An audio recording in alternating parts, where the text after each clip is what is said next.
by using the AIDS crisis. 152,786. It was a squeaker, but we made it. And the totals are going. By 1985, viewers were giving an estimated $100 million a year to Robertson's TV program.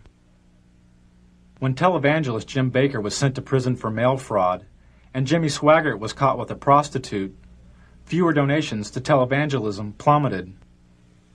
A lot of broadcasters are gone. Some needed to, some it was financial pressure. Televangelist Jerry Falwell's ministry was nearly bankrupt. Then he sent out a fundraising letter which claimed AIDS-infected homosexuals were purposefully infecting citizens by knowingly giving their AIDS-infected blood to blood banks.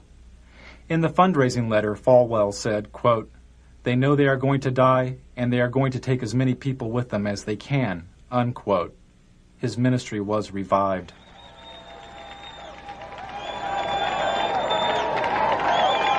"75 years ago, a plague descended upon the world and covered the nations of Eastern Europe like a dark cloud.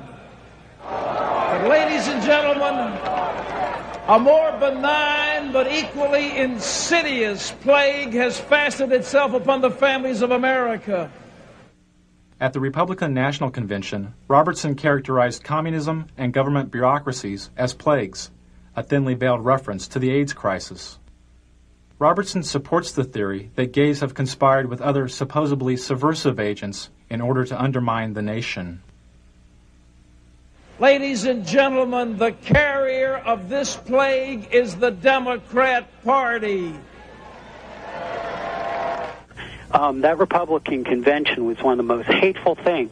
I'm a Republican, but I'll tell you what, Pat Robertson personally was one of the reasons why I voted against George Bush. Okay, now, Pat, he's saying you would not let a pro-choice person chair your party, or you would try to stop it.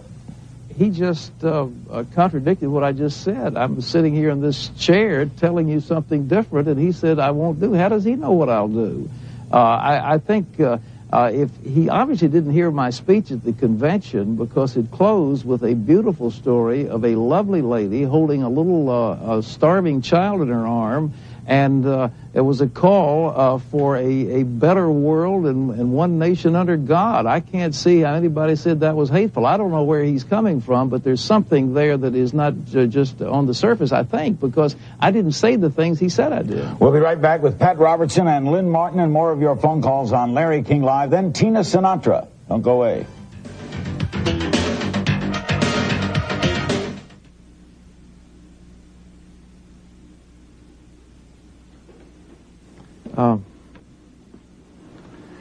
That guy was on the wall. Yeah, sure alive. Eating gravel. Something like that. You take the one sentence, turn it around, go into another issue. Remember, you're answering the questions. Okay. You can talk about anything you want to. Yeah. What's that? Did you get a good question? No. This last one is. Well, the last one, I didn't get I it. said, who in the heck is screening these calls? I've had one person call him a bigot. I've had another person call him a zealot. Let's get some balance out there. Well, the last one. It's too late. The last one's okay, but the first three were all homosexuals. I know. I've had this before. You can answer the question any way you choose to. I hear you. All right? Remember, so take it where you want it to go. Take it where you want it to go. I don't like the producer of this segment. Well, they were trying to set me up. Yeah. That's what they told me. And that's what the Harris people told me. Did they accomplish it, or have I come back on? No, I think you're fine. I think that I'm just very upset. Yeah. Well. It hasn't come across on your face as being angry. Oh no, I'm not angry. Who's angry? You look good. Well, thank you. I think they'll be out of here in about another. I hear you. You're right. So to speak. 2 feet. Forward. So to speak. Get on. 2 feet. Get on. Forward. According to research and polls on the 1992 election, the information source which Americans valued more than TV news and TV talk shows was the presidential debates. And this would mean that there would be 4 televised presidential debates, more than ever held in any presidential election. And if Governor Clinton is serious about debating, he will accept this challenge, and he will instruct his campaign officials to meet promptly with my campaign officials to work out the details directly between the parties. Let's get it on. Bill, baby, let's do it. Get it on, as we say. Let's get up there and get it on, side by side.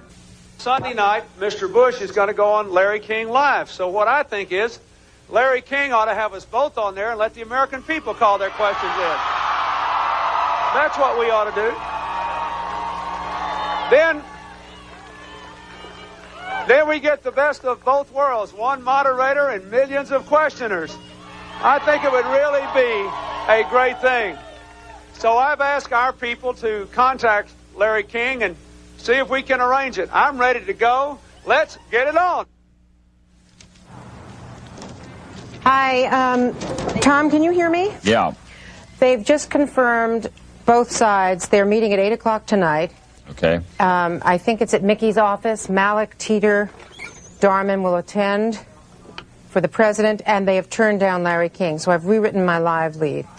After Bush turned down Larry King's show as the site of the first presidential debate, the debate over who would be moderator of the debates continued, as seen in these satellite feeds recorded over a 10-day period.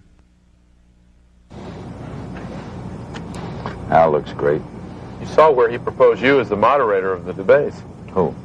What didn't we? I think we did. Yeah. When he was going, when the president was going to be on the show. I'd be happy to be at it. That shocks me. I think I'd be a fair moderator. You'd get a very fair. Yeah, I do too. I'm the fairest person, I think. I'll let you know. Right out.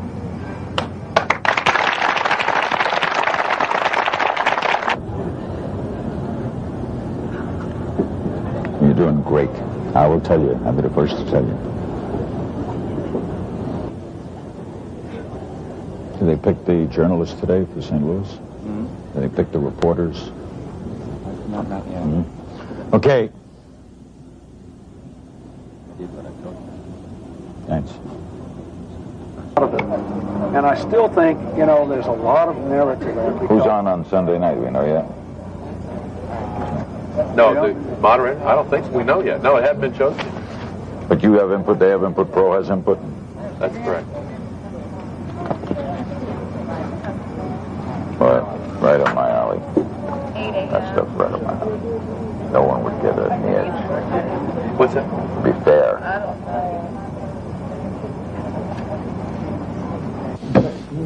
You'll sit best in the debates because you don't come with any baggage.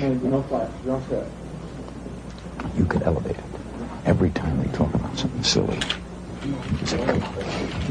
What are we wasting time? To me, you sit very effective. You could have a great effect on yourself. Just let's go get it on. Get it on, so to speak. King was never chosen as the moderator of the debates. Good evening and welcome to the second of 3 presidential debates between the major candidates for President of the United States. So, President Bush, I think you said it earlier, let's get it on.